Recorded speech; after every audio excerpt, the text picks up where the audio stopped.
तो कुछ नियमों का ध्यान रखें। पहला तो नियम ये है कि उस तीर्थ में नदी पे यदि प्रसिद्ध नदी है, पौराणिक नदी है, उस तीर्थ पे उसी तीर्थ का हम नाम लें, दूसरे तीर्थों की बड़ाई ना करें। जैसे गंगा है तो हर हर गंगे ही सही है, यमुना है तो जय यमुना मैया। तो जहां जाए जिस तीर्थ पे उसी तीर्थ का गुणगान करें। दूसरा, नदी में यदि जिस तरफ से जल आ रहा है उस तरफ यदि कोई वरिष्ठ पुरुष है तो जिधर से जल आ रहा है वरिष्ठ पुरुष हमारे उस तरफ होना चाहिए। कोई संत है, कोई सन्यासी है या परिवार का कोई बड़ा है, उससे आगे आप खड़े होके ना नहाएं। धारा के विपरीत उसके दूसरी तरफ आप नहा सकते हैं, उससे आगे धारा में खड़े होकर नहाना भी एक अपराध है। कोई सन्यासी है तो उसको उत्तर की ओर रखें, यानी कि वो धारा बहाव की तरफ रहे और आप जो है जिधर पानी जा रहा है उस तरफ स्नान करें। ये मर्यादा है। दूसरी विशेष नियम है कि नदी तीर्थ पर अपने शरीर का मैल ना उतारें। मैल उतारने के लिए आप अन्य जो तालाब हैं या बाथरूम है वहां मैल उतार के जाएं। वहां जाके आप मैल उतारने की कोशिश ना करें, वहां केवल नहाना होता है और भगवान का नाम उच्चारण करें।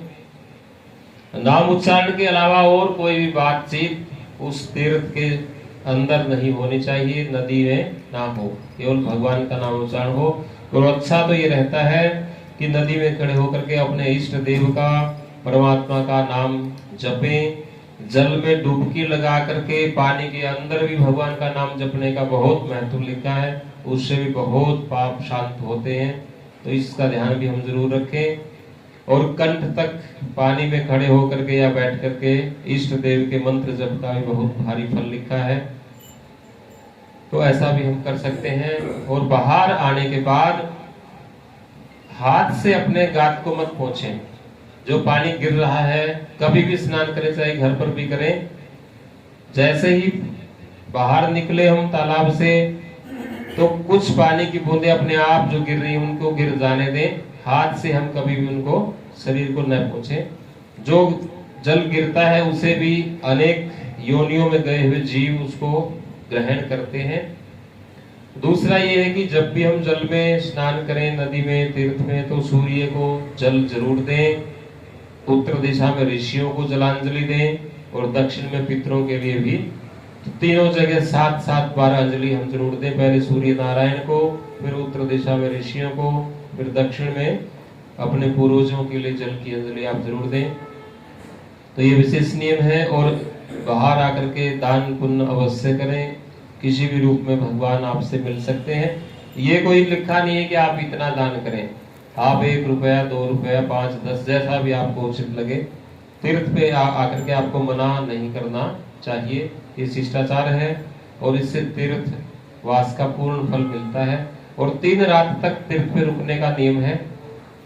कम समय तो अलग बात है ना, तो समय अवकाश रहे तो ऐसी व्यवस्था जरूर बनाए कि 3 रात हम तीर्थ पर निवास कर सकें। वहां रहते हुए भी हमें भगवान की चर्चा, भगवान की कथा, सत्संग ही करना चाहिए। एक दूसरे की बुराई और चर्चा चुगली से बचें और घर से भी लगाव ना रखें। घर पे भी व्यवस्था करके आए कि 2-3 दिन जब भी आप तीर्थ पर आए तो वो आपको घर वाले जो है फोन आदि के माध्यम से बार बार चिंतित ना करें। तो ये तीर्थ की कुछ मर्यादाएं होती है। तीर्थ को देखते ही नमस्कार करें और तीर्थ को और नदी को कभी पार नहीं करना चाहिए, ये भी शिष्टाचार में आता है। तीर्थ में एक सिक्का हम उसके किनारे पर डाल सकते हैं और मछलियों के लिए हम आटा आदि उसमें आटे की गोलियां डाल सकते हैं। वैसे व्यर्थ में तीर्थ को गंदा ना करें, उसमें कुल्ला करना भी निषेध है। तो ये सामान्य नियम है और बड़े फलदायी हैं, तभी तीर्थ यात्रा सफल रहती है। बोले बाके बिहारी लाल की।